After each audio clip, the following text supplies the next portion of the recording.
Hello friends, मैं Deepali trading with Deepali में आपका स्वागत करती हूँ।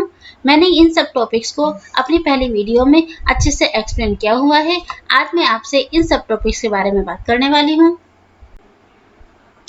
इंट्राडे पोजीशन, जिसे हम इंट्राडे ट्रेडिंग भी कहते हैं और इसको हम डे ट्रेडिंग भी कहते हैं। जैसे इसके नाम से ही हमें पता चल रहा है कि जब हम किसी भी स्टॉक को सेम डे पर बाइंग करें और फिर सेल करें तो वह इंट्राडे के नाम से जाना जाता है। इंट्राडे ट्रेडिंग में हम किसी भी तरह की पोजीशन को स्क्वायर ऑफ करते हैं मार्केट के क्लोज होने से पहले। जब हमें मार्केट में बुलिशनेस नजर आती है, इट मीन्स कि हमें ट्रेंड पॉजिटिव नजर आता है, तो हम उस दिन लॉन्ग पोजीशन लेते हैं। इट मीन्स कि हम पहले स्टॉक्स को लोअर प्राइस पर बाई करते हैं, उसके बाद हायर प्राइस पे स्टॉक को सेल कर देते हैं और अपने प्रॉफिट को बुक करते हैं। बट ये दोनों काम बाइंग और सेलिंग हम ऑन ए सेम डे करते हैं। इसी तरीके से अगर हमें मार्केट में बेरिशनेस नजर आती है, इट मीन्स कि ट्रेंड नेगेटिव नजर आता है, तो हम उससे शॉर्ट पोजीशन लेते हैं। हम हायर पोजीशन पे स्टॉक्स को सेल करते हैं और फिर बाद में लोअर प्राइस पे बाइंग कर कर अपनी पोजीशन को स्क्वायर ऑफ करते हैं और प्रॉफिट बुक करते हैं। स्कैल्पिंग ट्रेडिंग इंट्राडे ट्रेडिंग की एक स्ट्रेटेजी है। जो स्कैल्पिंग ट्रेडिंग करते हैं उन्हें स्कैल्पर्स के नाम से जाना जाता है। स्कैल्पर्स मार्केट में बार बार एंट्री करते हैं और एग्जिट करते हैं। उनकी अपनी पोजीशन को होल्डिंग कुछ सेकंडों से लेकर कुछ मिनट्स के लिए ही होती है, जिसमें वे अपनी पोजीशन को स्क्वायर ऑफ करके प्रॉफिट बुक करते हैं। प्योर स्कैल्पर्स एक दिन में हंड्रेड्स तक ट्रेड्स लेते हैं, जिसमें वे छोटे छोटे प्रॉफिट्स को छोटे छोटे प्राइस चेंजेस के साथ बुक करते हैं।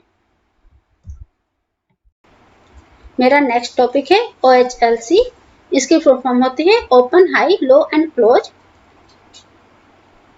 यह चार्ट किसी भी स्टॉक के एक पर्टिकुलर टाइम पीरियड के 4 मेजर डाटाज को दर्शाता है, जिसमें उसके opening price, highest price, lowest price और क्लोजिंग प्राइस होता है।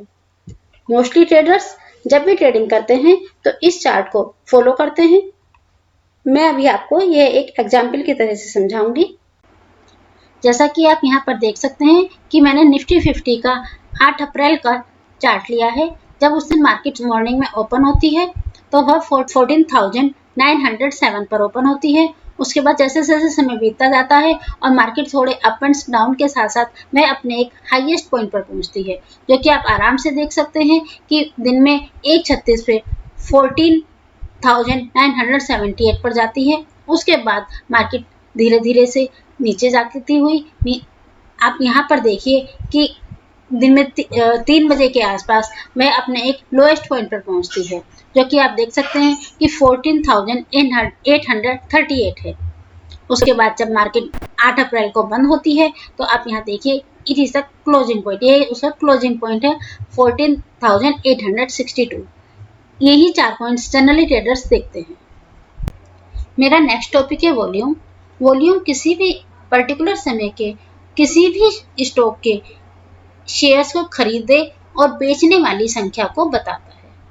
कोई भी शेयर जितना ज्यादा एक्टिव होता है उसका वॉल्यूम उतना ही ज्यादा हाई होता है। आप सपोज कीजिए कि किसी व्यक्ति ने 100 शेयर्स अमर राजा बैटरी के बाई करने का विचार बनाया है, तो उसको 100 शेयर्स तभी प्राप्त होंगे जब मार्केट में कोई दूसरा व्यक्ति अमर राजा बैटरी के 100 शेयर्स को सेल कर रहा होगा। तो सपोज मैं 100 शेयर्स अमर राजा बैटरी के सेल कर रही हूँ और कोई दूसरा व्यक्ति अमर राजा बैटरी के 100 शेयर्स को बाई कर रहा है, तो यहाँ पर हमारे प्राइस रेट एंड शेयर्स की क्वांटिटी मैच होती है, तो यहाँ पर एक ट्रेड कंप्लीट होती है।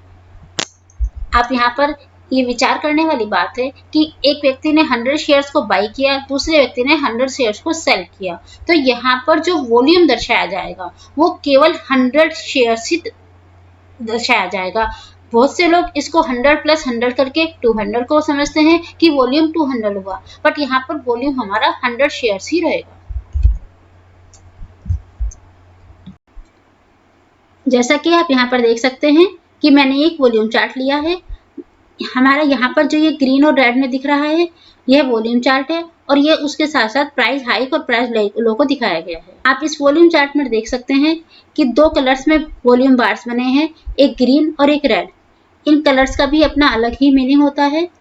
एक ग्रीन बार तब बनता है जब जो स्टॉक का जो क्लोजिंग प्राइस होता है वो ज्यादा हो उसके प्रीवियस बार से।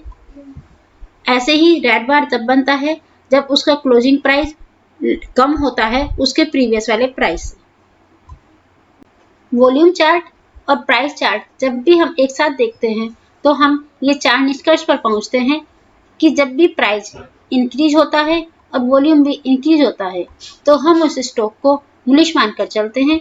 जैसे कि यहाँ पर आप टाइम टेक्नोप्लास्ट के स्टॉक के चार्ट में देख सकते हैं कि यहाँ पर वॉल्यूम बार्स ग्रीन बार में बन रहे हैं। इसका मतलब है कि उसके प्राइस में भी साथ साथ इंक्रीज हो रहा है। जहां तक मेरे विचार से टाइम टेक्नोप्लास्ट इस समय मल्टीबैगर की तरह से वर्क कर रहा है और आने वाले समय में यह अपने प्रीवियस हाई जो कि आप यहाँ पर देख सकते हैं वहां पर पहुंचने के पूरे उम्मीद रखते हैं। यह केवल मेरी अपनी निजी धारणा है। आप अपने ड्यू डिलिजेंस के साथ इस स्टॉक पर विचार कीजिए। दूसरी तरीके से आप यहाँ पर देख सकते हैं जब प्राइस इंक्रीज होता है लेकिन उसका वॉल्यूम डिक्रीज हो तो हम यहाँ पर समझते हैं कि ये अभी उसकी बाइंग वीक है। हम इस समय पर उस स्टॉक को बाइंग करने से बचते हैं। तीसरा, जब भी प्राइस डिक्रीज होता है और वॉल्यूम इंक्रीज होता है तो हम इस स्टॉक को बेयरिश मानकर चलते हैं। फोर्थ पॉइंट होता है कि जब उस स्टॉक का प्राइस भी डिक्रीज हो रहा हो और उस स्टॉक का वॉल्यूम भी डिक्रीज हो रहा हो तो हम उस समय सेलिंग करने से बचते हैं क्योंकि वो सेलिंग के वीक हैंड्स में है। हम उस स्टॉक को होल्ड कर रखते हैं क्योंकि हो सकता है कि उस समय पर उस स्टॉक में रिवर्स हो और वो स्टॉक अच्छा हो जाए। मेरा नेक्स्ट टॉपिक है मार्केट सेगमेंट। मार्केट में डिफरेंट सेगमेंट्स होते हैं जिसमें डिफरेंट तरीके से ट्रेड लिए जाते हैं। रिस्क और रिवार्ड के बेस पर हमने मार्केट को डिवाइड किया हुआ है। एक्सचेंज में 3 मेन सेगमेंट्स होते हैं जो कि capital market, second future and option, third wholesale डेब्ट मार्केट।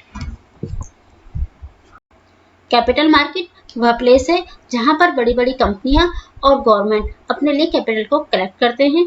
कैपिटल मार्केट को फर्दर 2 पार्ट्स में डिवाइड किया गया है, primary market and the secondary market. Primary market में गवर्नमेंट या बड़ी कंपनियां अपने बॉन्ड्स को और सिक्योरिटीज को इशू करती हैं और उनको बेचती हैं। सेकेंडरी मार्केट में इशूड सिक्योरिटीज को इन्वेस्टर्स ट्रेड करते हैं। कैपिटल मार्केट में स्टॉक मार्केट और बॉन्ड मार्केट दोनों शामिल होते हैं। अगर हमें शेयर्स को बाइंग करना है या सेलिंग करना है तो हम वह सब कैपिटल मार्केट के अंतर्गत ही करते हैं। Future and option. Share market में शेयर्स को ट्रेड करने के लिए future and option 2 major stock derivatives होते हैं जिसमें 2 पार्टीज एक कॉन्ट्रैक्ट साइन करती हैं, एक प्री डिटरमाइंड प्राइस पर और एक फिक्स्ड एक्सपायरी डेट पर। फ्यूचर्स में मंथली एक्सपायरी डेट होती है जबकि ऑप्शंस में वीकली और मंथली दोनों एक्सपायरी डेट्स होती हैं। Options gives the buyer the right but not the obligation, whereas future contract gives the buyer the obligation to purchase a specific asset। हमारा तीसरा मार्केट सेगमेंट होता है होलसेल डेब्ट मार्केट। होलसेल डेब्ट market में fixed income securities को dealing किया जाता है, जैसे कि आप देख सकते हैं कि treasury bills, bond issued by a public sector, corporate bonds, corporate debentures.